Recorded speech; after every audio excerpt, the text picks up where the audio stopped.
Olá a todos, bem-vindos a mais uma aula de fisiologia. Hoje a nossa aula é sobre fisiologia respiratória. E para falarmos sobre fisiologia respiratória, eu inicialmente quero falar primeiro a você, sobre tabagismo. É claro que é só para fazer uma contextualização. Eu acho que você, como profissional da área de saúde, tem o dever de dar uma resposta para a comunidade, para a sociedade, tá certo? E a mensagem que eu estou dando para você, e eu espero que você consiga passar para outras pessoas, é pare de fumar, certo? Primeiro, porque você fica cada vez mais pobre por conta disso. Pobre de dinheiro, pobre de dinheiro. Se você for olhar este dado aqui, certo? Usando por 30 anos um maço de cigarro por dia, custando em média R$ 2,60 cada maço, você vai ter o quê? Você vai ter um prejuízo de R$28 mil. Não só um prejuízo no bolso, mas um prejuízo na sua saúde. Olha só quantas substâncias tóxicas nós temos aqui no cigarro, não é verdade? Isso aqui já é muito batido na mídia, tá certo? E, claro, várias doenças que estão relacionadas, vários cânceres, várias doenças crônicas, que essa figurinha aqui é autoexplicativa, Aqui na esquerda nós temos os cânceres, do lado direito nós temos o quê? Um resumo das doenças crônicas que o tabagismo, quem usa cigarro, com certeza corre o risco de ser acometido, tá? Então, assim, o primeiro sistema que o cigarro ele afeta, a gente pode dizer assim que é o sistema respiratório. O sistema respiratório ele é formado aqui, como você pode olhar nessa figurinha aqui, ele é formado por um sistema respiratório superior. Nós temos aí o nariz, nós temos a faringe, estruturas associadas, ok? E nós temos o sistema respiratório inferior, que compõe a laringe, traqueia, brônquios e o que eu vou chamar como um todo de pulmão, certo? Os pulmões que nós iremos olhar as estruturas, analisar as estruturas com maiores detalhes daqui a pouquinho. Olha só as funções do sistema respiratório. Então, para que o sistema respiratório? Bom, realiza as trocas gasosas, capta O2 e elimina CO2. Ajuda a regular o pH sanguíneo. Isso aqui é uma função importantíssima. A gente vai descer em detalhes mais adiante. Contém receptores para sentido do olfato, filtra o ar inspirado, você vai ver que ele filtra, umedece e aquece, produz sons e elimina um pouco de água e calor. Então, também muito importante na homeostase. Tudo bem? Então, assim, vamos olhar agora, vamos passar para essa figurinha agora. A gente vai já conhecer que o processo respiratório é um processo complexo, que envolve desde o que a gente chama de ventilação pulmonar até um processo que nós conhecemos como trocas gasosas. Ok? Trocas gasosas. Mas isso é um assunto para outra aula. Então, a gente começa nosso processo aqui com o nariz, as narinas. Olha só. Então, a gente vai começar a falar aqui sobre a porção condutora, ou seja, aquela que conduz o ar. Tá? Essa porção condutora é o nariz, a faringe, a laringe, a traqueia, os brônquios, bronquíolos terminais. E depois chega-se então a uma porção respiratória, que lá é onde acontecem as trocas gasosas.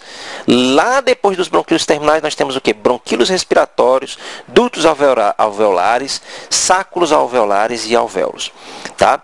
Falando da condução inicialmente, que vai ser muito importante para a gente entender um processo chamado de ventilação pulmonar, a gente vai começar pelas narinas. Olha só, o ar ele passa pelas narinas, ok? Então, nas narinas, nós temos aqui estruturas que são chamadas de conchas nasais. Essas conchas nasais, vejam que nós temos a superior, média e inferior. E essas conchas nasais, elas são o quê? Elas são altamente vascularizadas. Nós temos aí um tecido altamente vascularizado, que faz com que haja o quê? O aquecimento do ar. Tá certo? Esse ar, além de aquecido, ele é filtrado. Filtrado por quê? Porque esse tipo de tecido, ele é um epitélio pseudoestratificado colunar ciliar, ou seja, apresenta cílios que filtram o ar. Além disso, ele também é umedecido, ou seja, o ar ele é hidratado, já que as células caliciformes que estão nesse tecido fazem com que haja a produção de muco, certo? Aquela gosma, aquela coisinha mesmo, aquela gosminha chamada de muco, que serve também para haver a hidratação, ou seja, o ar ele é umedecido e também, claro, para aprisiona partículas, né, partícula de pó, de poeira, como vocês já conhecem, né? Isso faz parte do nosso dia a dia, ok? Então, continuando, a faringe ela é subdividida em, veja na figurinha aqui, nós temos a nasofaringe, a orofaringe e a laringofaringe. Veja que a laringofaringe ela faz comunicação diretamente com o esôfago. A nasofaringe ela é chamada assim porque a região mais proximal dela qual é? É o nariz, né? Aqui nós temos a orofaringe, que a região aqui mais próxima dela qual é? A boca. Não é verdade? Então, quando você come o alimento, ele passa da boca para onde? Para a orofaringe. E aí vai laringofaringe, certo? E esôfago. Agora, o ar, ele vai passar pelo quê? Se você respira pelo nariz, a primeira coisa que acontece é o quê? O seu ar, ele é aquecido, ele é filtrado, ele é umedecido, como a gente já havia falado. Passa pela naso, oro, laringofaringe, e aí, o que é que acontece? O ar encontra a laringe. Veja só, que agora vamos falar sobre laringe, também conhecida como caixa de voz. Tá? Uma das primeiras características da laringe é que ela é revestida por cartilagem. Certo? Então, nessa figurinha, uma das estruturas importantes aqui que controla a entrada e a saída de ar é a epiglote. Você consegue ver aqui a epiglote nessa figura? O que acontece? Quando você está respirando, né? Essa epiglote ela está o quê? Ela está aberta, deixando o ar passar, né, da laringofaringe para a laringe, certo? Agora, quando você come alguma coisa, bebe alguma coisa, o processo de deglutição, quando você está engolindo, o que vai acontecer? Pelo fato da faringe e a laringe serem elevadas, essa epiglote ela é o quê? Ela fecha. Ela serve mais ou menos como uma porta, como um alçapão que fecha justamente esse canal conhecido como laringe. Então, o que acontece? O alimento sólido ou líquido, ele passa pela laringofaringe sem entrar para a laringe, certo? E aí da laringofaringe o alimento segue para o esôfago. Então, voltando aqui a figurinha, nosso interesse aqui é o sistema respiratório. O ar ele vai passar para a laringe, certo? Passa pela laringe e bem aqui na laringe, né, como a gente já havia falado, quais são as das principais características? Primeiro, a laringe ela apresenta cartilagem. Veja que nós temos aqui a primeira cartilagem, né, importante, a cartilagem tireoide, né, que é essa cartilagem que está relacionada aqui à glândula tireoide. Você pode ver aqui a glândula tireoide, né? Muito bem. Logo abaixo da cartilagem tireoide, que é o conhecido pomo de Adão, que é mais desenvolvido nos homens por conta dos hormônios andrógenos, ou seja, hormônios sexuais masculinos, nós temos aqui a cartilagem cricoide, que é justamente aquela que serve de referência para se fazer uma traqueostomia. Tá certo? Então, assim, vamos agora pegar dessa cartilagem cricoide e vamos agora termos uma visão posterior da laringe. Olha só. Veja que abaixo dessa cartilagem cricoide nós temos anéis cartilaginosos em formatos de C. Use sua imaginação. Compara a visão anterior e a visão posterior. C por quê? Porque tem essa descontinuidade. Aqui, ó. Essa figurinha aqui, ó. Para que serve essa descontinuidade? É aqui que passa o esôfago. Né? Você engole, quando você faz a deglutição de alimento, para aqueles mais gulosos, né? Você engole muita coisa coisa, então tem que ter uma certa elasticidade. Então, não pode ter cartilagem aqui para controlar o processo elástico do esôfago. Não. Essa região aqui onde passa o esôfago não apresenta cartilagem. Ok? Mas, dando continuidade aqui, ó, certo? O ar ele passa, a gente vai ver que já que a traqueia ela também é cartilaginosa, o ar ele passa por essa região, por essa porção condutora que nós conhecemos como laringe, e ela é cartilaginosa. A partir de então a gente vai ver que muita coisa aí apresenta cartilagem. O que eu gostaria aqui de, antes de entrarmos para a traqueia, a gente precisa falar é que a laringe ela apresenta as chamadas pregas vocais, né? Nós temos aqui as pregas vocais, as conhecidas como vestibulares, ou também chamadas pregas vocais falsas, que estão relacionadas mais à manutenção da respiração sob pressão, e as pregas vocais verdadeiras, que justamente ela que está relacionada à questão da fala, né? Toda vida que o ar ele é empurrado a essas pregas vocais, nós temos o que? A produção de ondas sonoras. Tá bem? Essas ondas sonoras elas se propagam pela faringe, nariz e boca. Tá? Então, quanto mais pressão você colocar, mais alto vai ser esse som. Tá certo? Então, dependendo também da anatomia, né, da anatomia dessas pregas, nós teremos diferentes timbres de voz. Né? Vozes mais grossas como vozes mais finas. Ok? Então, continuando, o ar passa então pela traqueia. A traqueia também ela apresenta o que? Um epitélio pseudoestratificado colunar ciliado, né? E por contecílios você vai ter sempre o que? Movimentos desses cílios para empurrar as partículas, né? Empurrar as partículas. Veja que durante esse percurso que o ar ele passa desde as narinas, nós temos cílios que empurram, né? Empurram as partículas e o muco para a região da faringe. Na região das regiões da narina, eles empurram para baixo, que é para a faringe. Na região da laringe e traqueia, o que está acontecendo? Está empurrando para cima, para onde? Para que o muco e as partículas de pó ou outros fragmentos possam atingir quem? Possam atingir a faringe. Então, vamos dar continuidade então. Então, o ar ele vai passar por essa região aqui da traqueia, onde a gente mostrou aqui na traqueia aqueles anéis em formatos de C, tá certo? Esses anéis eles servem bastante para que a parede traqueal ela não se colapse, e logo em seguida o ar ele é subdividido nos conhecidos brônquios. Nós temos os brônquios principais, os brônquios da esquerda e da direita, do pulmão esquerdo e do pulmão direito, e nós temos então os brônquios secundários, que se você for perceber aqui, cada pulmão ele é dividido em lobos, tá? São lobos. Né?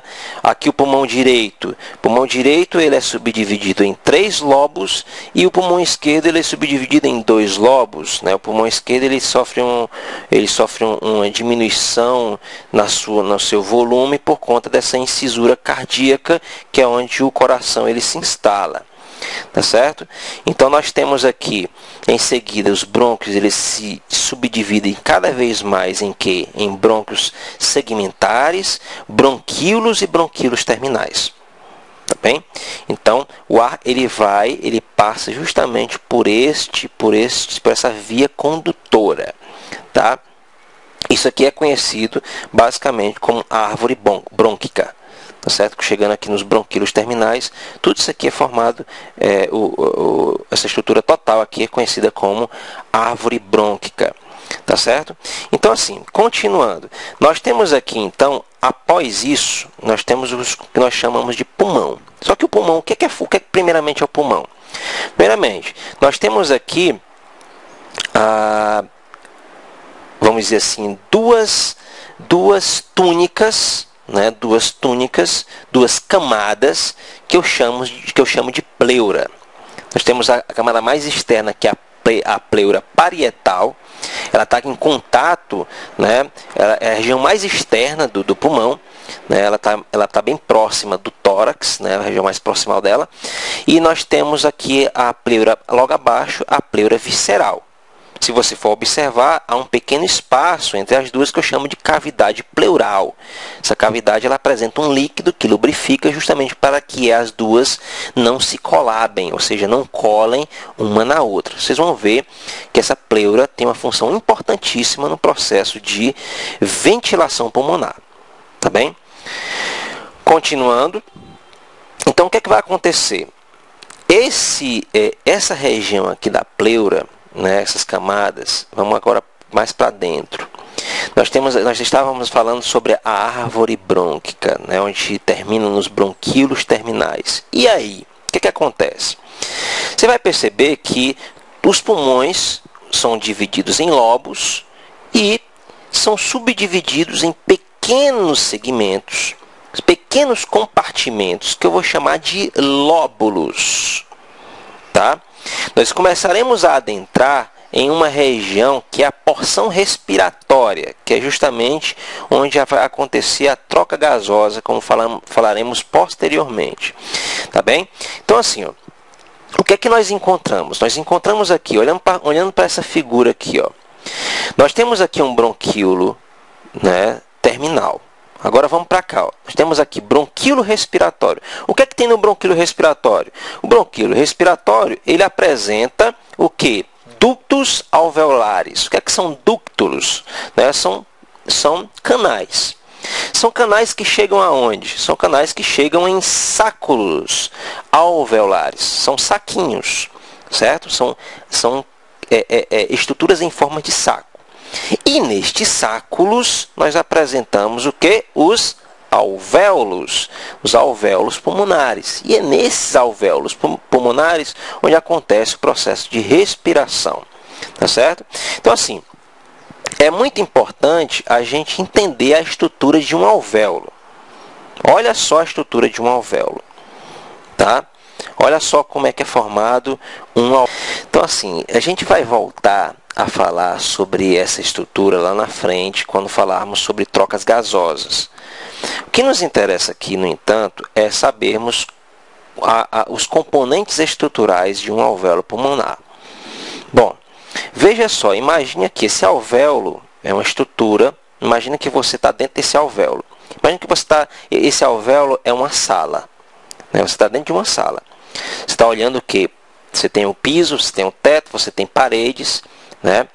E se o alvéolo é essa sala, então quem seriam as paredes, o piso e o teto? Ou seja, quem é que está pavimentando esse alvéolo? Essas células alveolares que vocês estão vendo aqui, também conhecidas como pneumócitos do tipo 1. Pneumócitos do tipo 1. Então essa é a célula alveolar. Muito bem.